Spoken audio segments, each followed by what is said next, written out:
On this video, I would like to continue the commentary on First Kings that we have been looking at. And as we go back to where we are, David is an old man, and he has a nurse that is now taking care of him. And there's the conspiracy of Adonijah to become the next king. So, as a result, we have Bathsheba and Nathan going to uh, basically David to tell them what's going on and to inform them that Solomon, David had promised that he could be the next king. And so while that is going on, uh, Solomon then is prepared to be the king and rides on David's personal mule and is basically coronated as a result, or anointed, I should say. And there's the trumpet sound, and long live King Solomon. Well, we stopped there at verse 35. And on the previous couple videos, we've worked our way up to verse 35. So we learn after the anointing and acclamation at Gihon, all then returned to the palace, where the new king would take his seat on the throne. As the throne is the symbol of royal authority, the enthronement entails the investiture of Solomon with the royal scepter. So David now will step down and Solomon will begin to reign. This then would be followed by the payment of homage and pledge of allegiance by the high officials. With this, the basic coronation rites then would be anointing, acclamation, enthronement, investiture with the insignia, and the payment of homage then are concluded. And one can find a reference to this in DeVoe, pages 102 to 107.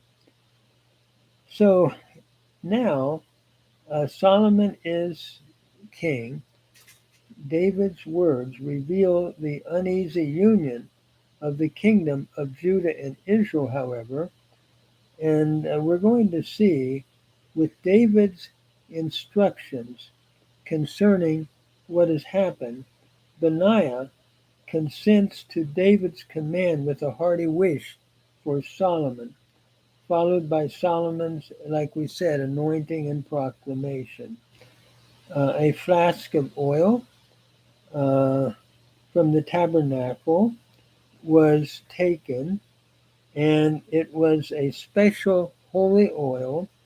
It was made according to the instructions in the book of Exodus and was used to set people aside for special divine ministry.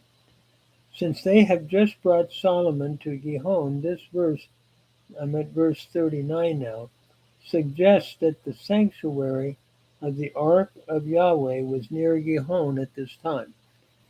This would be the tent erected by David early on in 2 Samuel 6:17, and the same tent to which both Adonijah and Joab had fled.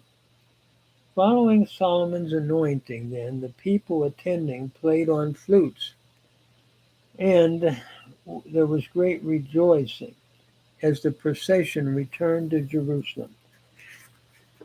We see this in verse 40. Speaking hyperbolically, the text says that the noise was so great that the earth was rent or divided. Then, as we continue in verses 41 to 53, news of Solomon's anointing is delivered to Adonijah and his party by Jonathan. His supporters flee, and Adonijah runs to the horns of the altar for safety. The celebration at Gihon was out of sight of Adonijah's party, but we're told within earshot in verse 41. We're told as we continue in 43, Jonathan shouted, expecting good news. Adonijah's plot is foiled. As Jonathan then relates the news of Solomon's coronation. Following the repetition in Semitic style, the story of Solomon's crowning is again told, culminating in a well-planned crescendo. In verses 48 to 40, then, the exaltation by the officials of David's son before the king in his bed are related, accompanied with a statement of David's thanks to the Lord for permitting him to be alive to experience this particular spectacle. As we read on in verse 50, the guests of Adonijah having scattered out of fear, though, Adonijah likewise in fear runs to the horns of the sacred altar for safety, having conspired, as we said, to be the king where Solomon was to be the king. The horns were the most sacred part of the altar, and according to especially the book of Exodus, the horns of an altar was to be the place of refuge for men who had unintentionally caused another's death or were fleeing from a blood avenger, for example. Adonijah believed this to be the safest place where he could go. So in verses 51 to 53, pleading for clemency, Solomon most graciously then promises him safety if he will behave like a gentleman, so to speak, and not plot against the throne. And we have this in verses 51 to 53. So, since an altar was normally raised from the ground or floor by an ascending platform or more, the men from Solomon brought him down from the ledge around the altar on which he was standing. And he was then to retire from public life and to go home, so to speak. At any event, it emphasizes at this point full clemency on the part of Solomon. So I'm going to stop there. We begin to, at least from chapter 1, and we move on to chapter 2, 1 to 11. And we have the pronouncements of David to Solomon as I'm thinking through 2, 1 to 11. Now that Solomon had been coronated and David hears his death, he gives the last charge to Solomon, or hears about, I should say, and is aware of his own short life. I should put it that way. The verb used here in the Hebrew is used elsewhere of a man dying and his last instructions. So what he does, he gives instructions, and this is in verses 2 to 4, to Solomon to obey the law of Moses. And he charges Solomon with really, and this is a very hard section, with how certain individuals need to be executed to secure the establishment of the kingdom and dynasty. And to me, you think about, again, at the end of life, how tragic that David is giving these words to Solomon. He made the statement, I am going in the way of all the earth. This is David. I'm going to die, as all men must die. And this is a poetic figure for death. So be strong and be of good courage. Solomon's instructions are similar to Joshua by Moses, as he also refers him back to the law of the Lord. The exhortation is to strengthen your mind and be worthy and courageous in your duties as king. Obey the laws of God and follow his ways. Solomon is to observe the law, both its ceremonial and loyal commands. It goes on to speak of his responsibility, which all of Israel's kings were to do, a reference that we can see more fully in Deuteronomy 17:18-20. The purpose of this obedience is that a king might prosper and succeed in all that he would do as king. And in order to do this, he is to be faithful to the law of Moses.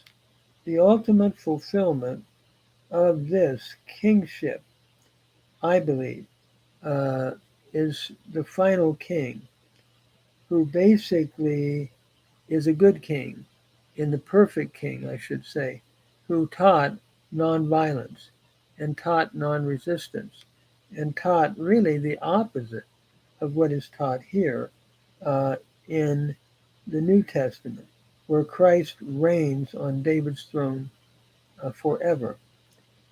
And so, as we continue the instruction of David, he talks about Abner and how Joab had killed his two generals, Abner and Amasa, and how he is to be judged for that blood guiltiness. And this is in verses 5 to 9, where we have that spoken of. And furthermore, we have also what seems to be a betrayal. Uh, he, he basically talks about be kind to Barzillai and his family because he had brought David food and supplies when uh, fleeing from Absalom. And later he made a promise to feed Kimham, his son, in Jerusalem. So David exhorts Solomon to show loyalty uh, to uh, to him, and let him be among one who sits at your table. In other words, one that you provide for. And then he goes on to talk about Shimei and Absalom's revolt, and how Shimei had cursed the king, and again talking about the judgment that uh, was that David is saying concerning Shimei.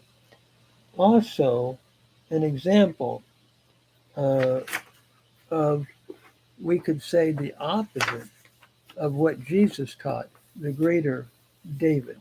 So he goes on and continues to talk about those who had been violent offenders and so forth. This brings us up then to David finally dies, and after tracing his last charge to Solomon, The writer concludes with a statement concerning his death and reign in verses 10 and 11. His burial was in the city of David, or Jerusalem. The name of Jerusalem was called the city of David, for David and his army had conquered it from the Jebusites. It therefore remained the crown property of David and his successors.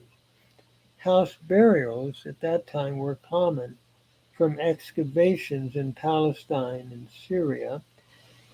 It is not likely that David had such a burial. For at least 1,000 years or more, his royal tomb was known. A statement of his reign, however, is then cited that he reigned 7 years in Hebron, which is probably a round number, and 33 years in Jerusalem. So David's reign is from about 1010 to 971 BC. Following this, the reign of Solomon is then described, having stated David's charge to Solomon. The writer now begins his reign as king, tracing Solomon's uh, establishment of the kingdom.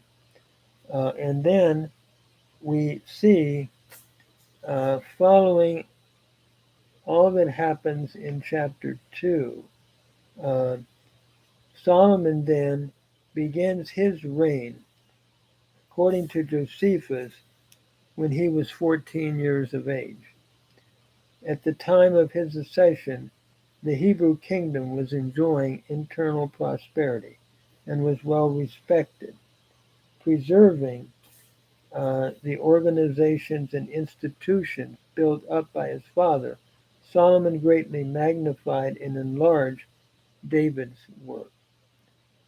We're told, furthermore, that there is, as we're looking at chapter 2, uh, David, the queen mother, uh, we're told, knowing Solomon's esteem of her, Adonijah therefore had a crafty intention of obtaining the throne through a means of trying again to come to Bathsheba and ask her request from Solomon permission to marry Abishag, David's former pretty nurse.